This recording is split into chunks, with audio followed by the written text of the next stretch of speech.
A racist cop harassed an older man on the street, unaware he was a retired CIA operative. What followed not only exposed the officer, but united an entire community against injustice. The story is about courage and unity. Watch to see how one moment sparked lasting change. And don't forget to share and subscribe for more inspiring stories. Michael Hayes, a retired CA operative, settled into a quiet urban neighborhood, dedicating his post-service life to helping others. He founded Haven Hall, a community center designed to mentor at-risk youth and provide a safe space for residents facing personal and societal challenges. The center's walls echoed with stories of transformation, its rooms filled with life and hope. For Michael, this was a different battlefield, one where his mission was to uplift rather than protect through force. One afternoon, during a leadership workshop, a curious student asked, "Mr. Hayes, why do you spend all your time here? You could be living somewhere better." Michael paused, his gaze thoughtful. "I've seen the worst the world has to offer, places where trust, hope, and community don't exist. If I can help even one person here see their worth, that's a mission worth pursuing." Haven Hall's impact extended beyond the youth. Parents sought advice, and elderly residents found companionship. Michael's calm demeanor and wisdom made him a pillar of the community. He rarely spoke of his past, but his actions reflected the discipline and resilience of a man who had faced great challenges. In Haven Hall, he found purpose, and the community found a leader they could trust. Haven Hall quickly became a sanctuary for the neighborhood under Michael Hayes' leadership. The center provided mentorship programs, workshops, and a safe space for those grappling with life's challenges. It wasn't just a building. It was a beacon of hope for young people like Sophia Bennett, a college student overwhelmed by academic and family pressures. Seeking solace, Sophia stepped into Haven Hall and found much more than she had anticipated. One evening, as Sophia helped organize an event, she asked Michael, "Mr. Hayes, why do you care so much about people you don't even know?" Michael, adjusting a table, smiled thoughtfully. "When I was younger, someone once believed in me when I didn't believe in myself. That belief saved me. Now, it's my turn to do the same." Sophia quickly became a key part of the center, organizing activities and rallying others.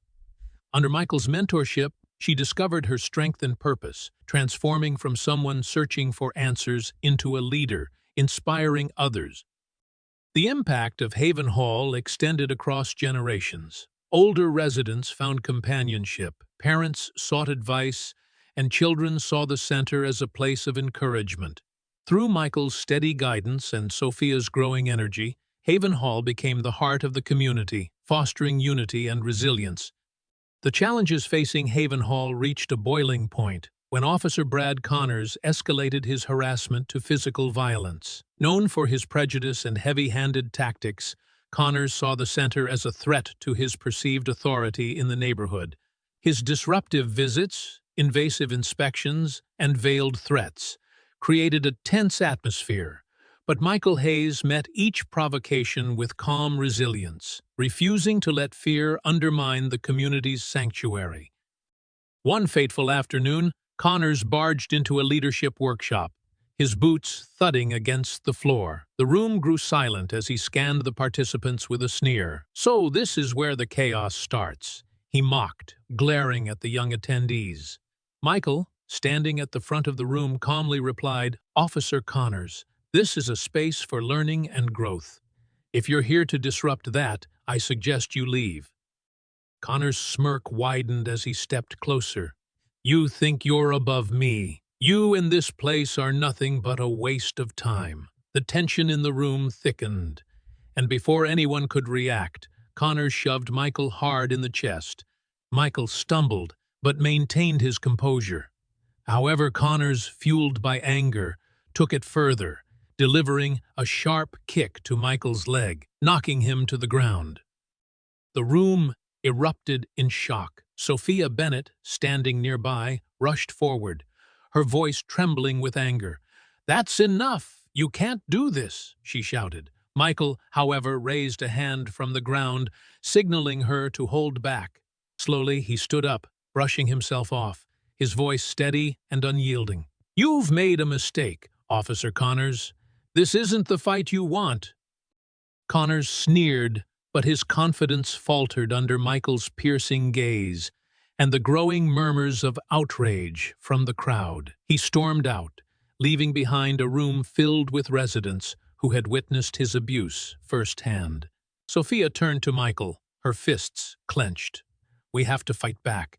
He crossed the line, and we can't let him get away with this." Michael nodded, his expression firm. "We will, Sophia, but we need to do it the right way. Strength doesn't come from retaliation. It comes from strategy and unity." That evening, Sophia and a team of volunteers reviewed the center's security footage. What they found was damning. Not only had Connors physically attacked Michael, but the footage also revealed Connors vandalizing the center in a late-night raid days earlier. Determined to expose the truth, the community came together to share their stories and prepare for action. Sophia, standing before a packed room at Haven Hall, played the footage for all to see. The crowd murmured in outrage as Connor's actions were laid bare. "This isn't just about Haven Hall," Sophia declared, her voice strong. "It's about protecting every person here from abuse." The evidence was leaked to the media, igniting a wave of outrage across the city. The hashtag Justice for Haven began trending, drawing attention from activists and local officials. This incident became the catalyst for a larger movement, one that transformed Haven Hall from a target of oppression into a symbol of resilience and unity. Under Michael's calm leadership and Sophia's fiery determination, the fight for justice had truly begun. The aftermath of Officer Brad Connors' violent outburst and the leaked security footage marked a turning point for Haven Hall and its community. Outrage spread rapidly, both within the neighborhood and across the city, as residents and supporters united to demand accountability. The footage not only showed Connors attacking Michael Hayes, but also revealed his vandalism of the center, fueling widespread calls for justice. Michael and Sophia Bennett, at the forefront of the movement, wasted no time in organizing the community's response.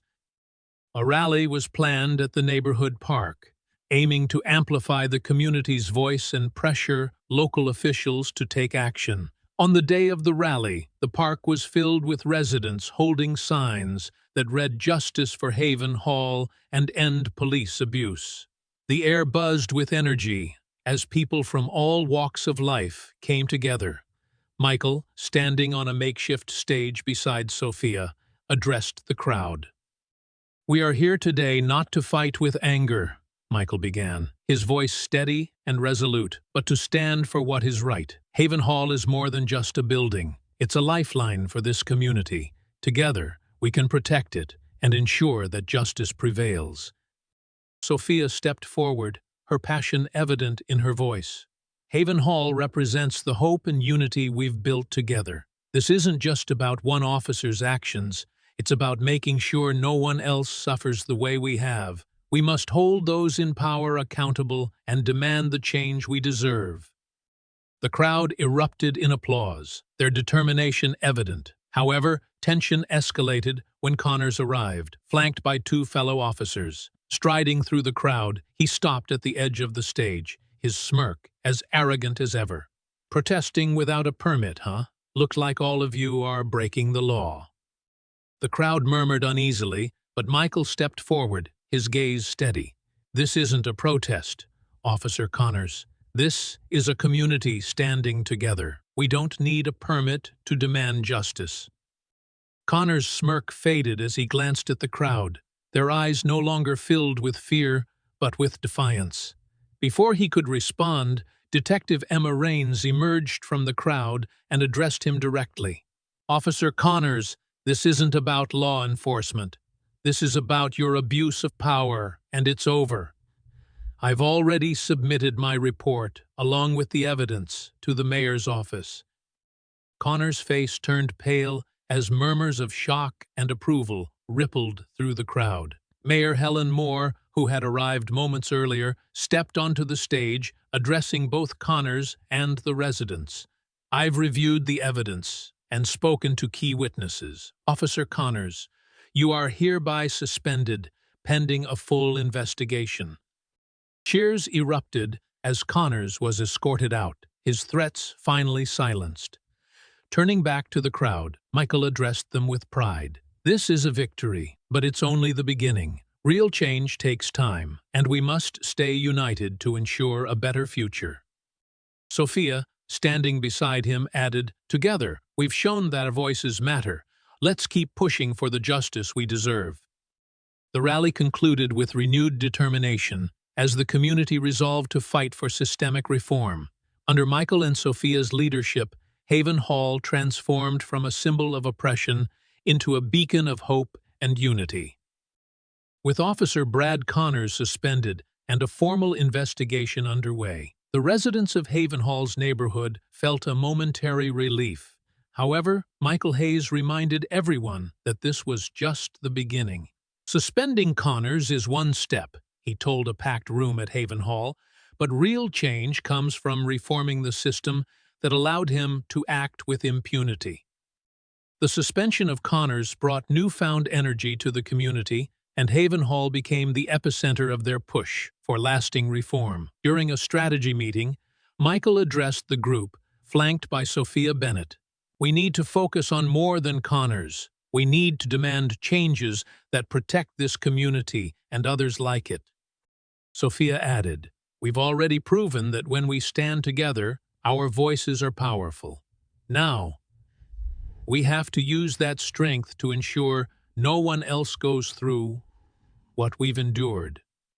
The group brainstormed initiatives ranging from petitions for civilian oversight of the police to educational workshops on community rights. Older residents offered guidance, younger participants volunteered to spread awareness, and families worked together to organize events. Haven Hall transformed into a hub of activity, a beacon of hope for those seeking justice. Amid these efforts, Sophia spearheaded a social media campaign, amplifying the movement beyond the neighborhood. Using the hashtag #JusticeForHaven, she shared stories of resilience and unity, encouraging others to join the cause. In one post, she wrote, "Haven Hall is more than a building. It's a symbol of what happens when people unite for justice. Together, we can create a system that serves everyone fairly."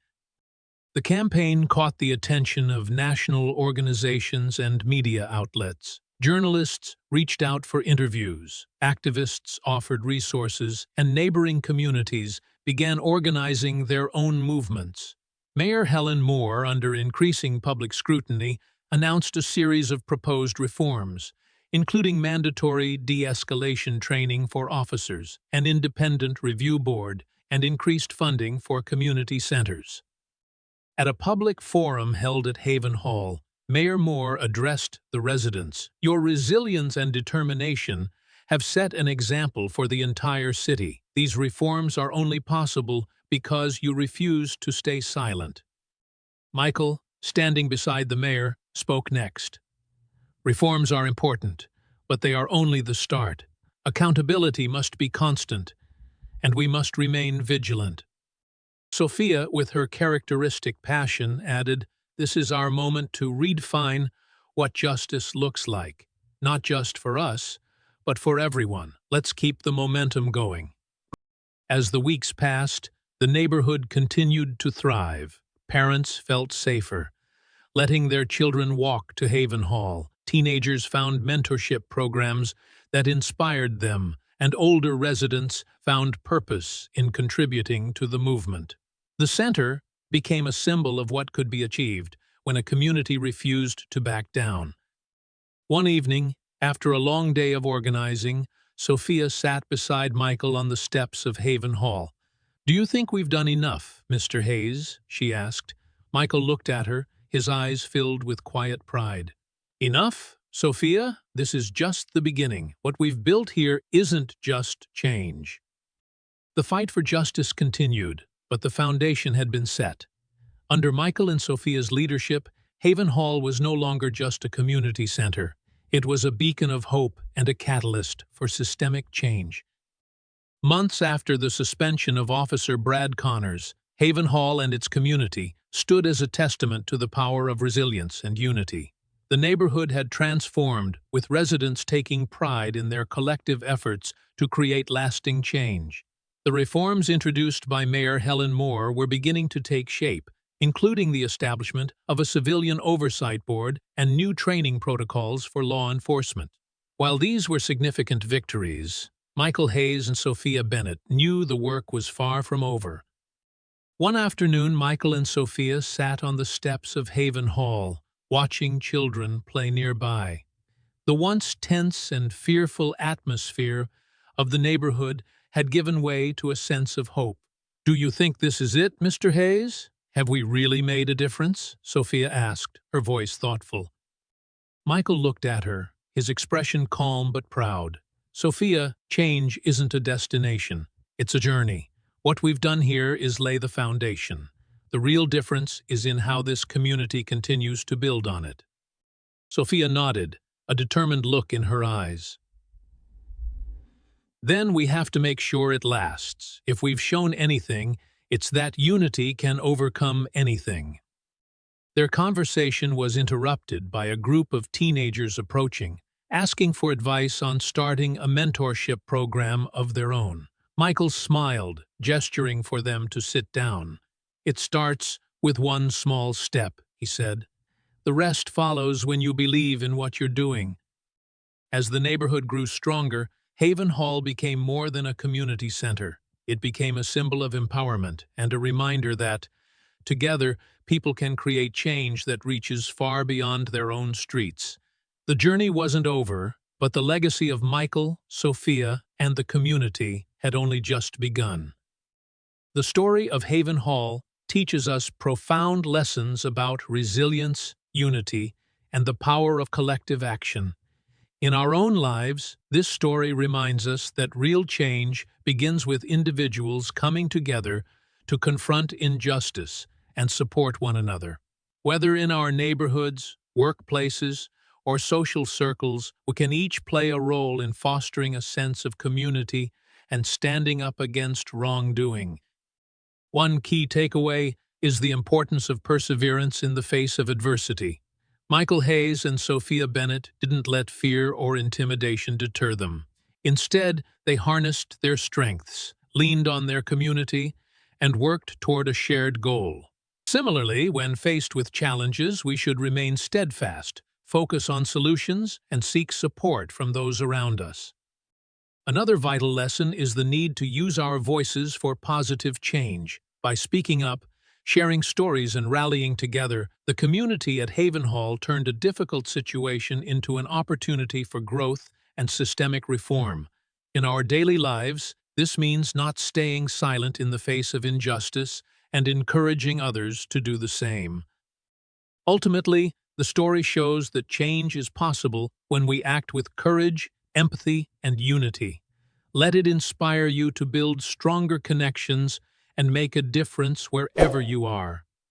The story of Haven Hall is not just a lesson in unity and resilience, but also a reminder that anyone can create change when they act at the right time and in the right way. If you were in a similar situation, what would you do? Would you choose to stand up and unite with your community to defend what is right, 1, or stay silent to avoid potential trouble, 2?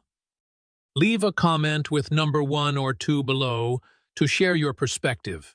I'm excited to hear your thoughts. And don't forget to like and subscribe to spread more meaningful stories like this one.